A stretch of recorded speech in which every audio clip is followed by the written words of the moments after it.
السلام عليكم ورحمة الله وبركاته. walaalahayga meel walba aad joogtaan waa idin salaamay. salaanka bacdi maanta waxaan wadaa jacayl maxooya. maanta jacaylka ayaan rabaa inaan ka hadlo. jacaylka sidiisaba waxa waaye saddex qaybood ayuu u kala baxaa. jacaylka ayaa maanta rabaa inaan ka hadlo insha Allah biidnillah hadduu ilaahay raali ka noqdo. haddii aad channelka ku cusub tahayna subscribe noo saar, leedna dheh, siina share garay si uu asxaabtaada u gaaro qaladkan furo insha Allah biidnillah. usoo dhawaada walaalahayga. maanta waxaan rabaa saddex qodob inaan ka hadlo. qodobka koowaad waxa waaye jacayl muxuu yahay. jacayl waa wada naqaanaa, annaga dhan ayaa naqaano. marka waxa waaye jacaylka sidiisaba jacayl dhaba iyo jacayl aan dhab ahayn. jacaylka dhabta ah waa la yaqaanaa. waxa waaye labada qafood oo isfahan, isku guursaday, is aaminay, guur wada aaday, reer wada dhaqday waa la yaqaanaa. laakiin waxa waaye jacaylka sidiisaba waxa waaye waa geed oo kale. geedka haddii aad abuurtid maxaad u abuuratay? hadduu ubax yahay inuu guriga kuu qurxiyo, haddii aad hoos ka rabtidna aad ku harsatid, waxa waaye subax walba inaad biyo ku shubtid waaye. haddii aad biyo ku shubtid waa baxaya, wuu qurux badnaanaya. jacaylkana saas oo kale waaye. labada qafood waa inay isfahan, maasha Allah, is aaminaan. labada qafood oo is aaminay oo guri wada tagay waxaa dhici karto dad in la isku dira haddana. laakiin waxaa laga yaabaa qofka in qof wuxuu soo sheegay oo meesha burbur ka dhaco. laakiin labada qafood markay is aaminto si kasta oo la iskugu diro waxa waaye gurigaas ma baaba'aayo. marka waxaan idin leeyahay labada qafood is jeclaatay, is aamintay, waxaan leeyahay gurigiina dhuursada. qodobka kale haddaan usoo gudbo, jacaylka kumeel gaarka ah oo danaysiga ah, jacaylka laysku danaysto. taa adduunyada ana aadaa ula yaaba. heblo waa la guursada waa la furay, heblo waa la guursada waa la furnaa. maxaa lagu furay? na awalba guurka guur oo danaysiga iska ahaayo ma arkinoo 3 bilood ama 4 bilood oo iska ahay. guur waxaa jiro labada qafood isku danaysanayso. xataa wadamada qurbaha ku badan yahay. Afrika waa laga yaabaa in laga helo, laakiin waxa waaye labada qafood jacayl isku guursanay, waxay isku guursadeen mar, laakiin danays in isku danaystaan oo ku meel gaar ah. taa dad badan inay sameeyaan dhici karto, waa laga yaabaa. waay anigaaba arkay naftirkayga arkada ka hor baa gabar inan baa waxaan ku dhintay waa la guursaday. naakoor maa lagu guursaday ma maqlin, xalfadii waxa ma maqlin. naakaa jacayl been oo iska waayo oo iska meel gaar oo ma arkinoo waay. naanika ma hoosa ka xiran maya, ma hoosba ka xiran.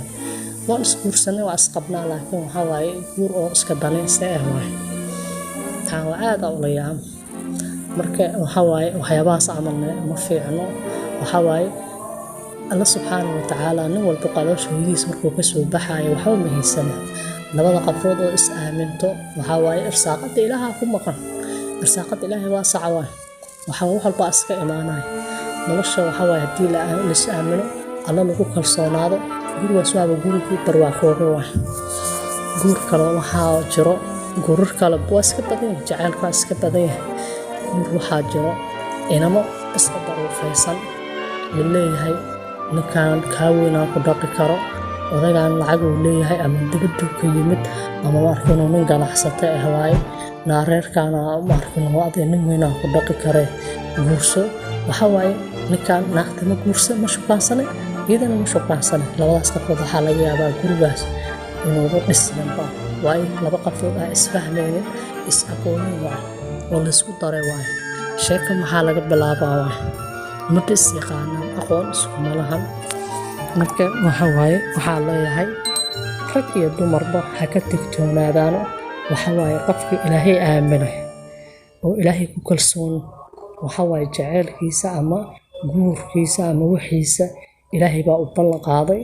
waayo wax walba waa adduunya step waay wax walba adduunyadana arkaysa step waay marka walaalahaygii waa ka aniga inan baa hadda ka hor waxay iiga sheekaysa waxay igu tiri nin gabar baa waxay ku shukaansanaysa nin carab oo yamani waay marka in badan ay shukaansanaysa nin yamani meel fiican ka shaqaysto oo lacag leh caraba ah hooyo iyada carabiga kula hadlaysa asagana carabiga kula hadla carabiga isku shukaansanaya waxay ka qaaday jirta nin daba u jecel waay oo jecel laakiin iyadaaba jecleenbo oo ninka rabin oo lacagta ka gurayso markaas inan baa ii sheegtay waxay igu tiray maalin iyagoo meel ka fadhiyaan baa ku leexday bay tiri aniga inan kale markaas waxaan ku iri tir maas fiicanta nabad miyaa oo maanta xarfaana kula fadhiye markaas tirna ninka xartifadahan tan iyo duuyo kamalihiye yaa nahantidiisa baa maalooyahan guranooya